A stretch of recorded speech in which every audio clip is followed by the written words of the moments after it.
Son dos casos potentes, son dos casos impulsados desde el equipo especial Lavallato. Desde la Fiscalía por el fiscal José Domingo Pérez, que ahora ha anunciado su intención de renunciar a la Fiscalía porque buscaba una plaza en el Poder Judicial. O sea, quiere ser ahora no fiscal, sino magistrado. El problema es que él es el fiscal en estos casos que empiezan, por lo menos en el de Pedro Pablo Kuczynski, a hacer agua. Y empecemos por ese caso para entender qué significa esta anulación, ¿no? Y que devuelve a Pedro Pablo Kuczynski a la condición de investigado. Y en el caso de Susana Villarán, ¿por qué es que no se avanza ya con una acusación cuando tenemos ya la admisión de parte? No olvidemos la entrevista en la que Susana Villarán, en Radio Exitosa, en la que Susana Villarán efectivamente admitió haber recibido 10 millones de dólares de coima de las empresas Odebrecht y OAS. Luego dijo, no fue a cambio de nada, sino porque nosotros aceptamos el dinero, tuvimos a bien recibir el dinero porque había que salvar la gobernabilidad de la ciudad y seguir con las reformas. En fin, el doctor Luis Lamas Puccho está con nosotros para comentar estos dos temas y tratar de entender dónde está cada caso y si es oportuno que se le permita a José Domingo Pérez abandonar los casos para perseguir su deseo de convertirse en juez. Doctor, ¿cómo está? Buenas tardes, bienvenido. ¿Qué tal, Pamela? Muy buenas tardes.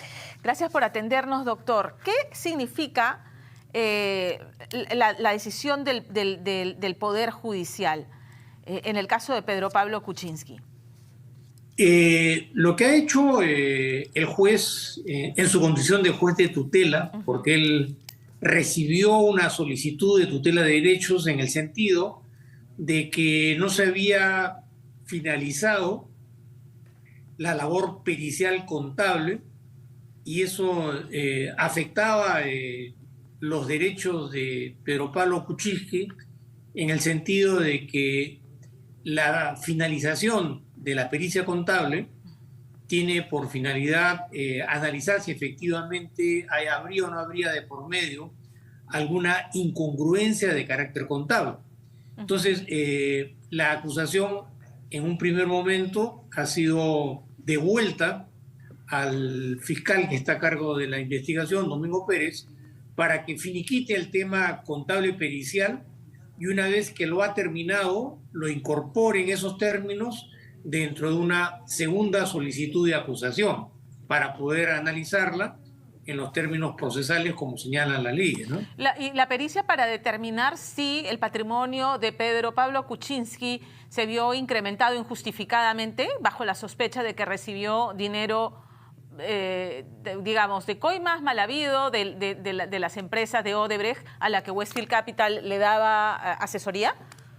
Hacia ahí apunta bajo esa hipótesis. Claro, la hipótesis de la Fiscalía es que habría ingresado dinero sucio y la hipótesis de la defensa como medio de defensa es justamente demostrar a través de la pericia de que no habría habido de por medio algún incremento patrimonial que no estuviera justificado. Correcto. No conozco los detalles de la controversia contable, pero más o menos en esos términos se maneja esa controversia.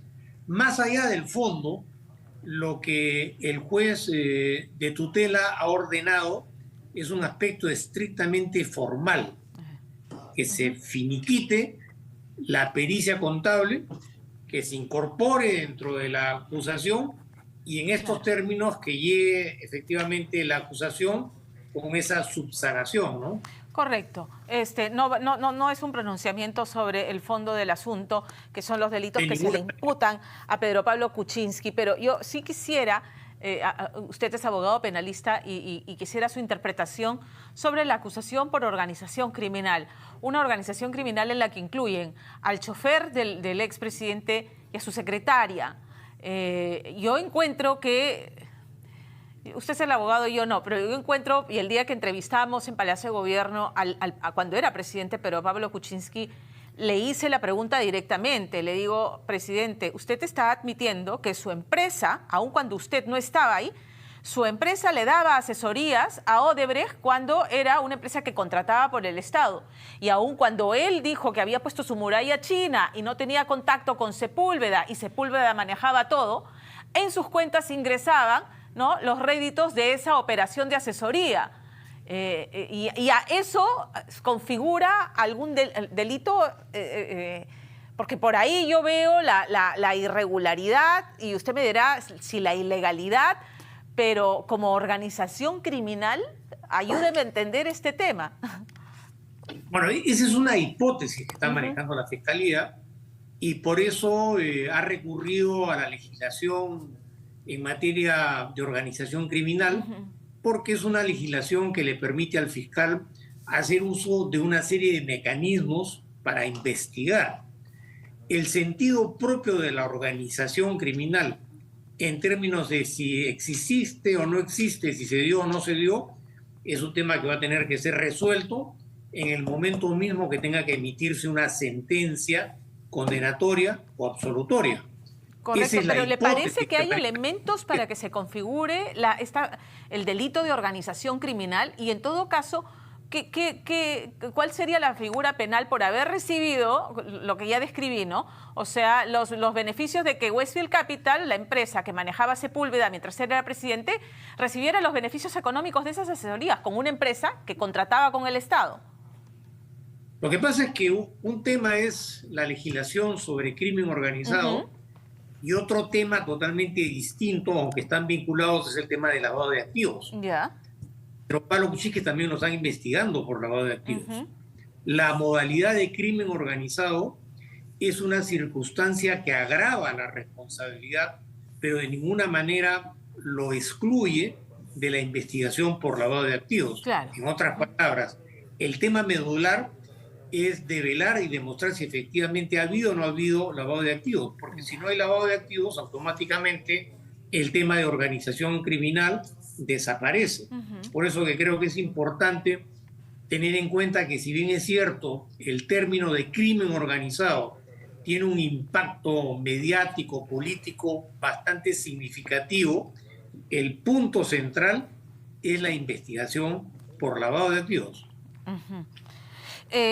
A usted, de lo que se conoce públicamente del caso, ¿le parece que hay, digamos, ilicitud en lo que admitió el presidente? De hecho, en una entrevista en El Comercio este domingo, él admite que, bueno, sí, esto es lo que pasó, no debió pasar, pensé que había librado todas las barreras, en Estados Unidos jamás hubiera hecho una cosa así, pero lo hizo aquí en el Perú. Entonces, ¿le parece que eso que ha admitido el expresidente configura un delito?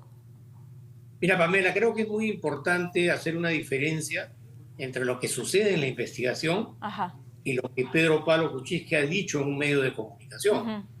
En un medio de comunicación se pueden decir muchas cosas, pero en una investigación hay una serie de protocolos, exigencias y formalidades para poder decir las cosas. Lo que se dice en la investigación está enmarcado dentro del derecho de defensa, del derecho a la controversia, a las objeciones de las preguntas. Lo que se responde tiene que estar respaldado con otros elementos indiciarios, como los aspectos contables, otro tipo de información, lo que ha dicho la declaración. Es un tema de mucho mayor profundidad, porque lo que se está debatiendo es un tema de responsabilidad penal para delitos graves. Claro. Que pueden acarrear penas entre 30 y 35 años. Mientras que lo que se dice en un periódico, evidentemente, pues, tiene una serie de limitaciones interpretativas, porque lo que se dice en el medio de comunicación de ninguna manera puede convertirse en una prueba de culpabilidad o en un mecanismo de exención de responsabilidad penal. Bienvenido lo que se informa en los medios de comunicación, pero con esas limitaciones que estoy explicando, ¿no? Correcto, entiendo. Entonces, el proceso sigue y el fiscal José Domingo Pérez deberá demostrar. A mí lo que más me llama la atención es que se incluya como miembros de una organización criminal al chofer del expresidente y a su secretaria. No sé si... Y tendrá que Bueno, eso especificar tiene también mucho de relatividad. qué funciones ejercía cada cual en el aparato estatal y dentro de esta supuesta organización criminal. Eso es lo que tiene justamente que dilucidarse, porque el hecho de que una persona sea chofer, sea portero o que sea secretaria, de ninguna manera los exime de responsabilidad penal. Tendrá que verificarse en la acusación y en el juicio si efectivamente estas personas que habrían tenido cargos que aparentemente no son trascendentes, configurarían o no configurarían un concierto de voluntades para cometer determinados delitos. Eso es justamente la razón de ser de la acusación fiscal, del control de la acusación fiscal y de la realización de un juicio, respetándose todos los derechos que le asisten a las personas que son parte de un proceso penal. ¿Le parece pertinente que el fiscal José Domingo Pérez, con todo derecho a aspirar obviamente a una plaza para juez, pero en medio de casos tan sonados, con tanta trascendencia, con tantas ramificaciones, dejar la investigación sin haber terminado de formalizar y defender en esta formalización su tesis fiscal? Mira, cada funcionario es libre de tomar las decisiones que considere pertinentes. Sin embargo, sobre Domingo Pérez, por razones más que obvias, hay una infinidad de expectativas por parte de los ciudadanos en relación a cuál va a ser el punto final de todas las labores que él habría desarrollado desde el inicio de las investigaciones, no solamente en este caso, sino en otros. Entonces, por respeto a la opinión pública, me parece que el doctor Domingo Pérez debería continuar hasta el final, porque claro, es muy fácil zafarse de la complejidad y de las responsabilidades que implica una investigación y una acusación, y de esa forma yo me desvinculo funcionalmente de esa labor y serán otros fiscales los que tendrán que asumir el activo y el pasivo. Yo creo que los ciudadanos tenemos derecho a tener fundadas expectativas, sobre todo en los términos como se han suscitado, para que este fiscal continúe hasta el final y en último momento diga pues a la opinión pública, mire, ve, acá están las acusaciones, acá están los juicios y acá están las sentencias condenatorias de todo lo que yo hice durante la investigación, pero no pues zafarse de este entramado de tanta complejidad, ¿no? Y decir, bueno, yo ya no soy fiscal, ahora soy un magistrado de la Corte Superior de Justicia y tendrá que ser el nuevo fiscal el que tendrá que dar esa respuesta. El que sustenta además los casos que él ha investigado. Sobre el caso de Susana Villarán. En el caso de Susana Villarán hay gente que dice, pero si ella también ya admitió que recibió los 10 millones de dólares, 3 de Odebrecht, 7 de OAS para las campañas, revocación y reelección, ¿cómo es que no avanza este caso? ¿Por qué es que Susana, por qué demora tanto la acusación y el proceso judicial? Bueno, acá hay varios aspectos, sí, digamos, ¿no? El primero es la respuesta que da Susana Villarán respecto a este tema, que me parece una especie de examen de conciencia en el plano ético-moral. Una cosa es lo que dicen los medios de comunicación, si está arrepentida o no está arrepentida, si se equivocó o no se equivocó, y otra cosa es lo que aparece en la acusación fiscal. Una persona que ha sido alcaldesa, rodeada de un significativo número de asesores, de comisiones, de gente especializada, desde ningún punto de vista es justificable que no supiera que la manera como se accedía a ese dinero de parte de su persona estaba adecuado dentro de los cánones mínimamente respetables. O sea, si yo soy alcalde y mañana me dejan un sobre con una cantidad de dinero, yo evidentemente que lo primero que voy a pensar es que esa es una operación ilícita, irregular, encubierta. Le hubiera pedido la opinión pues, a mis asesores legales. Y acá no estamos hablando de cantidades, digamos, nada importantes. Estamos hablando de varios millones de dólares. Estamos hablando de la intervención de un conjunto de personas que operaban en el plano administrativo, en el plano legal, en el plano político, ¿no? Regidores que tomaban decisiones sobre el tema. Entonces es un hecho verdaderamente trascendente desde el punto de vista de las decisiones que tiene que tomar esta persona. Lo que sucede es que, volviendo más o menos a lo que acabo de explicar, la acusación tiene que ser objeto de un control, de una evaluación para ver si efectivamente lo que está diciendo el fiscal encuadra o no encuadra dentro de los tipos penales que definen estas conductas, si hay pruebas o no hay pruebas, y a partir de lo que se resuelva en el plano de del control de la acusación, se iniciará el juicio. Pero eso es un procedimiento que necesariamente hay que cumplirlo y hay que transitar por él para poder ingresar al juicio. En este caso en particular, habiendo la ruta del dinero, habiendo Susana Villarán admitido la recepción del dinero, aunque ella diga que era para garantizar la gobernabilidad y continuar con las reformas, son empresas que contrataban con la Municipalidad de Lima y que terminaron estos contratos siendo sumamente onerosos a diferencia del contrato inicial suscrito. Entonces, habiendo todos estos elementos y la descripción que usted ha hecho, ¿no? Regidores, funcionarios de la municipalidad que participaron, ¿no?, en la recepción de este dinero, se ve con más claridad la posibilidad de que se confirme la figura de organización criminal. Mira, eso es motivo justamente del control de la acusación.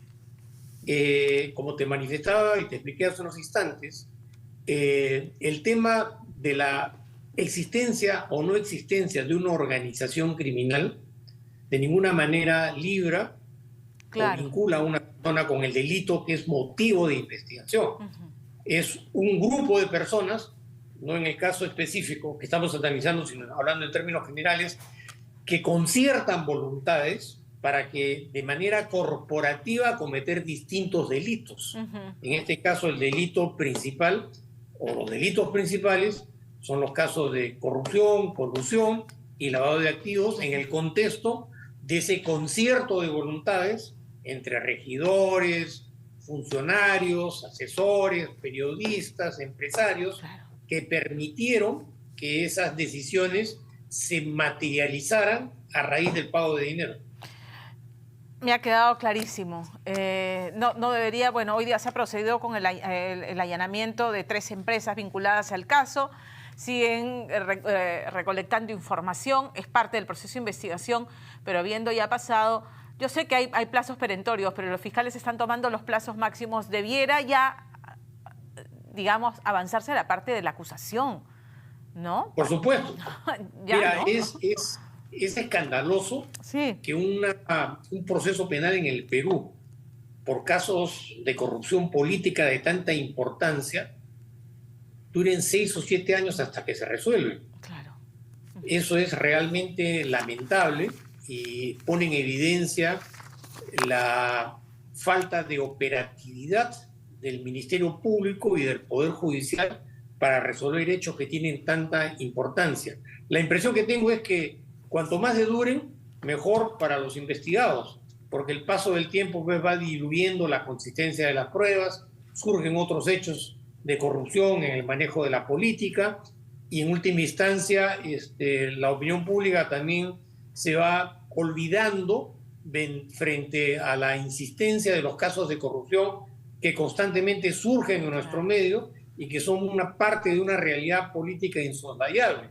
Esto debió haberse resuelto a más tardar en un plazo de 6 o 8 meses o un año, como sucede en otros países de los Estados Unidos, que automáticamente se resolvió. Acá la impresión es que había que dilatar para manipular y manejar políticamente estos casos en los que había involucrado empresarios y políticos corruptos para de esa forma, digamos, buscar una aparente solución enraizada en el paso del tiempo.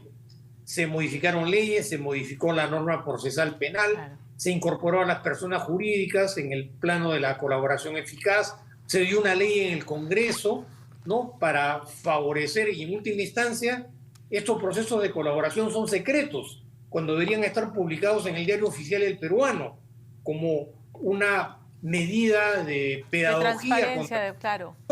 y de transparencia para que la ciudadanía sepa qué cosa es lo que sucedió. Sin embargo, se mantienen en absoluto secreto. Y eso es un tema que me parece el Congreso debería tomar cartas en el asunto, ¿no? Doctor Las Mapucho, le agradezco mucho habernos atendido esta tarde. Bien, hasta otra oportunidad, Pamela. Gracias. Buenas tardes. 12:59. El paso del tiempo, el no ver resultados, el no ver mayor diligencia, claro, lo que genera es una sensación de impunidad y que seguimos navegando en una corrupción que